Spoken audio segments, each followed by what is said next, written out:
Hello class and welcome back to part 6 of our chapter in DC circuits. In part 6, we're going to talk about potential dividers. Now, what is a potential divider?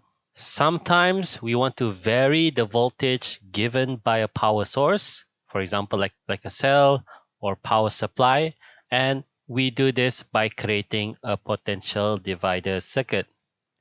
A potential divider is simply a type of circuit with resistors arranged in series, like the one shown in this slide here.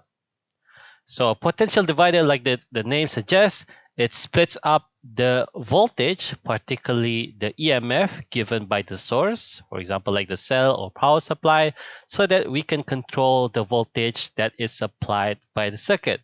I'm going to give you an example.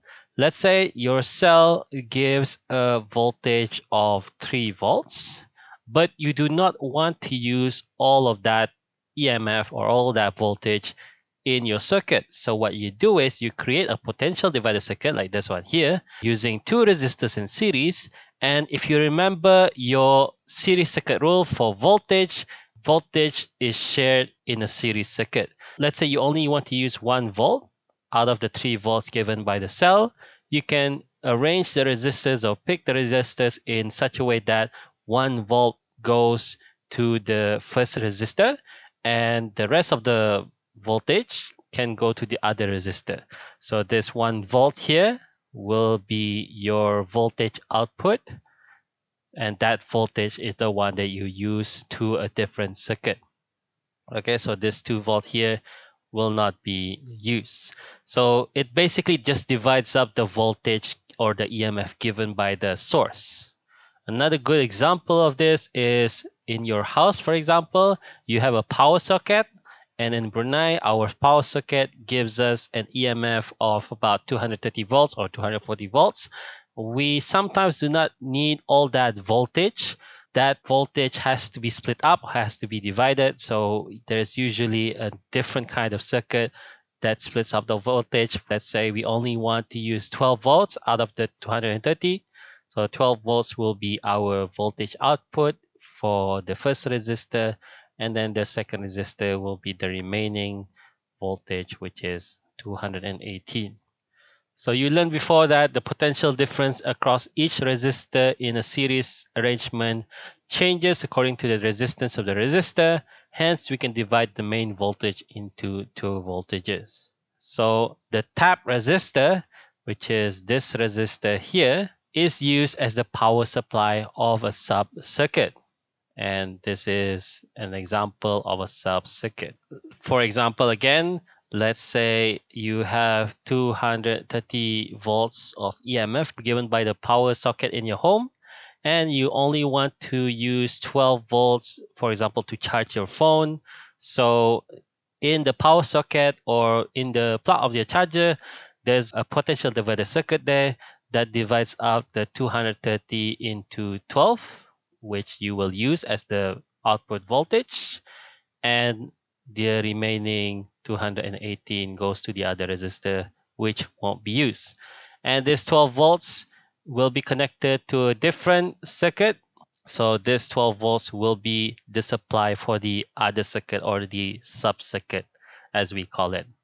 We can calculate the potential difference of voltage output of the tap resistor using the formula, this one here. Since we are splitting the voltage of the main supply, or otherwise known as the EMF, we can only obtain the maximum output voltage no larger than the main supply or EMF. In other words, the voltage output cannot be larger than the EMF. What does that mean? Let's say, for example, you have an EMF of 10 volts given to you by this cell here. You can split them up however you want. For example, let's say you want 3 volts to go here and 7 volts to go here. You can have 4 volts here and 6 volts here. You have to remember the rule. These two voltages need to add back up to 10. What's the maximum voltage that the EMF can be split up to? So the maximum voltage is 10 volts goes to this resistor here, and 0 volts goes to the other resistor. So that's 10 volts is the maximum. You cannot have 11 volts because your cell only supplies 10 volts. So where do you get the extra voltage from? Okay, that doesn't make sense. The voltage output cannot be larger than the EMF given by the power supply or the cell of this circuit. Let's do an example where we use this formula. The example reads, a potential divider is constructed with resistors of values 10 ohm and 20 ohm. What is the output voltage across the 20 ohm resistor? So let's call this one R1 and let's call this one R2. And let's calculate the voltage output. So the voltage output is basically the voltage across the 20 ohm that we're going to use to connect to a different circuit, and it'll be the supply for that circuit. So what's the formula? This is the formula here. R1 is 20 ohm, R2 is 10, and the EMF is 240 volts.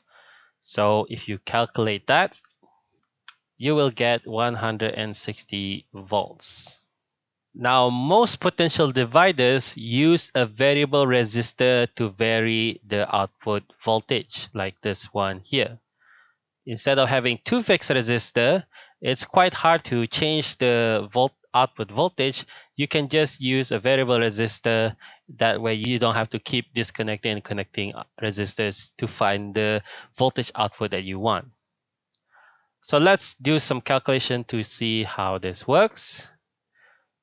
Example 7, given that the rheostat or the variable resistor has a maximum resistance of 0 ohm and a maximum of 100 ohm, given that as well that the EMF of the cell is 6 volts and the value of resistor R is 20 ohm, calculate the minimum output voltage possible due to this potential divider. So let's write down the values first so that it's easy for us to solve this question. The EMF is 6 volts, and then resistor R1, we're going to call this R1, is 20 ohm. So the first resistor here is 20 ohm. And resistor 2, the second resistor, is this variable resistor here, and it goes from 0 ohm up until 100 ohm. Calculate the minimum output voltage possible due to this potential divider. In order to get the minimum output voltage, that means this variable resistor has to have the maximum setting. So that means if you use this formula here, that means R2 has to be set to 100 ohm, and the EMF is 6 volts, and R1 is basically 20 ohm. If you want the maximum output voltage, what you need to have is, again, we're using this formula, R2 has to be the smallest resistance, in this case is 0 ohm, R1 is still the same, and that gives you the maximum. So let's calculate this really quickly. For A, 20 over 20 plus 100 times 6, that gives you 1 volt. And then for B, 20 divided by 20 times 6, that gives you 6. So that means if you want the voltage output to be large, you change the setting of the variable resistor to be 0. If you want the voltage output to be very small, then you change the variable resistor setting to 100 ohm. Okay, so you can see you can change the voltage output easier this way just by changing the setting of the variable resistor. To summarize, so basically what do you need to take away from this lesson? You need to be able to identify a potential divider circuit. So a potential divider circuit looks like this. Whenever you have two components, particularly two resistors in series, you basically have a potential divider circuit. And then you need to be able to calculate the voltage output using the formula, this formula here. All right. Then you need to be able to describe the action of a variable potential divider, or in other words, how does a potential divider with a variable resistor work? Basically, if you want the voltage output to be maximum, then the variable resistor has to be the smallest. If you want the voltage output to be the minimum, then the variable resistor has to be the largest. And that's it. So for part 7, which is the next part, we're going to talk about transducers and thermistors.